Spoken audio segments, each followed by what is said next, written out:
મહુવા તાલુકાના મોદા ગામથી વિજેપડી તરફ આવેલા રસ્તાનું ધોવાણ।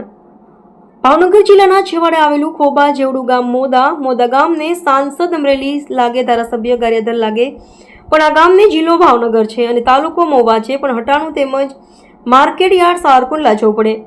ત્યારે ગામના લોકોને વિજેપડી તરફ આવવું જવું ખૂબ પ્રમાણમાં થાય, પણ આ રસ્તાનું ધોવાણ થયું હોય તો મુખ્યમંત્રી ભૂપેન્દ્રભાઈ પટેલે જણાવ્યું હતું કે દરેક ગામડાઓમાં રસ્તાઓ રિપેરિંગ કામ, નાળાના કામ વહેલી તકે થાય તેવી ઉચ્ચ કક્ષાની બેઠક બોલાવીને કહ્યું હતું, પણ જો મુખ્યમંત્રીના આદેશનું પાલન બિલકુલ નથી થયું તેવી હાલ જોવા મળી છે।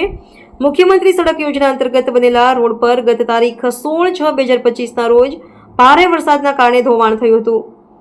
તેમના આજ દિન સુધીમાં ખાડા પૂરવાનું કે સાઇડ ધોવાણ પૂરવાનું થયેલ નથી। આવા અંતરિયાળ ગામડાઓમાં વિકાસ હજુ સુધી પહોંચી ન શક્યો હોત તેવું જોવા જાણવા મળ્યું હતું। ખરેખર આ ગામના લોકો 2 જિલ્લા અને 2 તાલુકા વચ્ચે પીસાઈ રહ્યા છે। રિપોર્ટર દિલીપ વાઘેલા, સારકુંડલા।